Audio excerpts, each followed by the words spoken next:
ମା ତୁ କାହିଁ ସେମିତି ହଉଛୁ ର ର ର ଚା ଖା ଖା କୋଇ ର ର ର ଆଏ ଆମ ସବୁ ଲୋକ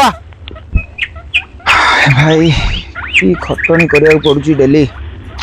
ଆରେ ସନା ହଁ ଭାଇ କଣ ତୁ ଆଜି ଏତେ ଶୀଘ୍ର ପଳେଇ ଆଇଲୁଣୁ? କଣ କରିବି ଘର ଦ୍ୱାର କଥା ଆଉ। କଣ କରିବି ମୁଁ ଆଉ ପାରୁନି ରେ କାମ ଜାଣିଲୁ। ଆମ ଗରିବ କଣ ଏଇଭଳିଆ କାମ ସବୁବେଳେ କାମ କରିବା ଆମେ? ଆଉ କଣ କରିବା? ଆଜି ମୋ ସ୍ତ୍ରୀ କଥା ଜାଣିଛୁ? କଣ ମୋ ହେଇଛି ସ୍ତ୍ରୀ କହୁନୁ? ଆଜି ମତେ ବାଡେଇଛି। କଣ ଭାଇ?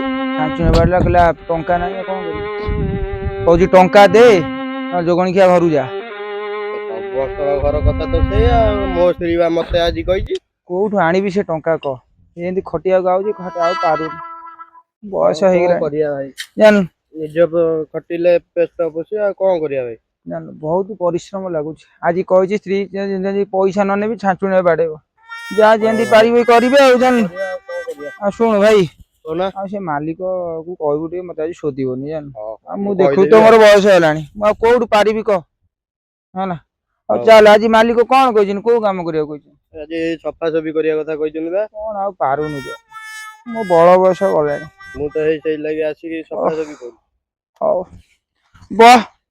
ଯାହା ଦୁଃଖ ଭଗବାନ ଦେଇଛନ୍ତି ହଉ ଯାହା ଦୁଃଖ କଣ ଦେଇଛନ୍ତି କହିଲ ଭାଇ କଣ ହେଇଛି? ହଉ ଚାଲ କାମ କରିବା ଆଉ। ଏଇଠି ବସିକି କରିବା ଆଉ ସଫାସଫି ଆଉ। ହଉ କଣ କରିବି ଅଣ୍ଟା ପିଠି ବିନ୍ଧୁଛି ଜାଣିଲୁ। ଓଃ ବୟସ ହେଲାଣି ଭାଇ କଣ କରିବା? ଧନ ଆଉ ନାଇକିନା ଏତିକି ସମ୍ଭାଳି ହବନି ଜାଣିଲୁ। ହଁ କଣ କାହିଁ ଆମେ ବାହାସାହା ହଉଥିଲେ କହିଲୁ? ପୁରା ଚିନ୍ତାରେ ମଣିଷରେ ପ୍ରଭୁ।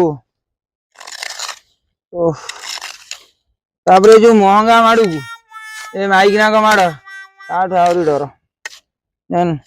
ହଉ ଛାଡ ହଁ ଯାହା ଭାଇ କରିବା କାମ କରିବା। କର ନହେଲେ ମାଲିକ ଆସିକି ଶୋଧିବ। ହଁ ବା ହଉ ଚାଲେ। ଆଉ ସେ ଯୋଉ ମାଲିକ ଟା ମୁଁ ଦେଖୁଛି ସେ କଣ ଏତେ ଟୋପି ଧରି ବୁଲୁଛି ସବୁ।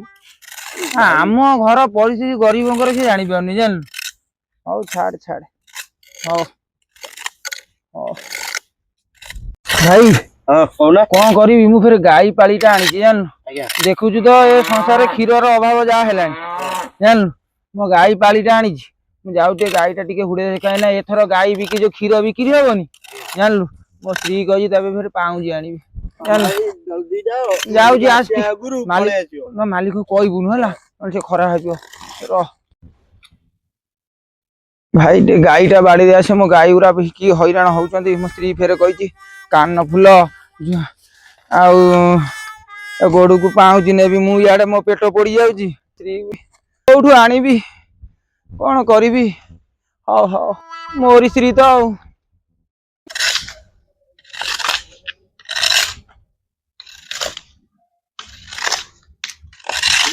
ତୁ କାମ କରୁଛୁ ଏକାଟିଆ ସେ ସନ୍ଧ୍ୟା ପାଗଳ ଗଲା କୁଆଡେ?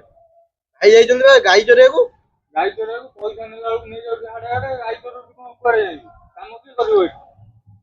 ଭାଇ ଯାଇଛନ୍ତି ଆଉ ହେ ଆସିବେ ପ୍ରଭୁ ସନ୍ଧ୍ୟା ରାତି ଆଉ। କି ଖଟଣି ଖଟିବି ସବୁବେଳେ। ଏଇଆ ଭାଇ ଆଇଲେ। ବାବୁ ନମସ୍କାର। ତୁ ଯାଇଥିଲୁ କୁଆଡେ? କଣ କରିବି ବାବୁ ଗରିବ ଲୋକର କଥା।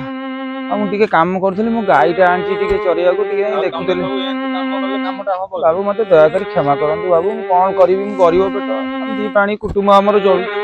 ବାବୁ ଆମକୁ ଟିକେ ଦୟା କରନ୍ତୁ। କାମ କର ଜଲ୍ଦି। ହଉ ହଁ ଭାଇ ହଉ ବାବୁ ହଉ ହଉ ସନା ସନା ଭାଇ ଦେ କାମରେ ଲାଗିଯାଅ କାମରେ ଦେ ଲାଗିଯାଅ। ତୁ ଏଇଟା ନେ ମତେ ସେଇଟା ଟିକେ ଦେ ହଁ ଭାଇ ଦିଅ। ଦେ ବାବୁ ହଉ ଆଉ କାମ କରୁଛୁ ବାବୁ। ବାବୁ ଏଇ ସନା ଆକୁ ଭଲ କି ସଫା କର ବାବୁ ସନା। ଗୋଟାଏ ଦିନ ଭିତରେ ସରେଇବ ସବୁ। ହଁ ବାବୁ ଆମେ ସଫା କରୁଛୁ ବାବୁ ହଉ ବାବୁ ସଫା କରୁଛୁ ହଉ। ସନ୍ତିଆ ତୁ କୁଆଡେ ପଳେଇଥିଲୁ କାମ ଯେମିତି ଆଜି ଭିତରେ ସରେଇବ। ଯେତେ ଜଲ୍ଦି କାମଟା କରିକି ଯିବ ଏଠୁ କିଛି ଜିନିଷ ଉଠେଇବନି। ଆଉ କାମ ତମେ ଘରକୁ ଯିବ ଯାହା କରୁଛ କର କାମ କରିକି ଯିବ ଆଉ। ଆଜ୍ଞା ଭାଇ। କାମଟା କର ମାଲିକ ଦେଖୁଛୁ କେମିତି ରାଗୁଛନ୍ତି ଆମେ ତ ଗରିବ ଲୋକ କଥା। ହଉ ବାବୁ ଆପଣ ପଳେଇବେ ହଁ ସନା ବାବୁ ପଳେଇବେ। ବାବୁ ଆପଣ ଯାଉଛନ୍ତି? ହଁ ଆମେ ହଁ ପଳେଇବୁ। ହଉ ବାବୁ ଆଜ୍ଞା ଆଡେ ଜୁହାର। ତମେ ଆଜ୍ଞା ଯେମିତି କାମ କରିକି ଯିବ। ହଁ ଆମେ କାମ କରିବୁ ଆମେ ଗରିବ ଲୋକ ହେଲେ ବି ଆପଣ ଆମ ପ୍ରତି ଆପଣଙ୍କ ପ୍ରତି ଦୟା ଭାବ ଆପଣଙ୍କର ଅଛି। ଆମେ ଆପଣଙ୍କ କାମ ନିଶ୍ଚିତ କରିବୁ ବାବୁ ଆପଣ ପୁରା ଚିନ୍ତାମୁଗ୍ଧ ହେଇ ଆପଣ ଯାଆନ୍ତୁ। ଆମେ ଆପଣଙ୍କୁ ଏଇ କାମ ସାରିବୁ ଆମେ ଘରକୁ ଯିବୁ। ଆପଣ ଆମକୁ ଆଉ ଖରାପ ଭାବିବେନି ବାବୁ ଆମେ ଗରିବ ଲୋକ ଆମକୁ ତ ଦଇବ କରିଛୁ ଆମେ ଆଉ କଣ କରିବୁ ବାବୁ ରହିଲୁ ଆମେ। ହଉ ହଉ ଆମେ ଯାଉଛୁ ତମେ ଠିକ୍ ଠାକ୍ କାମ କରି ଯିବ। ଆଜ୍ଞା ଆଜ୍ଞା ବାବୁ, ଆଜ୍ଞା ଆଜ୍ଞା ଆଜ୍ଞା ବାବୁ। ହଁ ଟିକେ ବାବୁ କହିଗଲେ କାମଟା ସବୁ ଛାଡ଼ି ଦେଇ ପଳେଇବା। ଆଜ୍ଞା ଭାଇ ହଉ ହଉ ହଉ ଜଲ୍ଦି ହଉ କରିଦେବ। ହଉ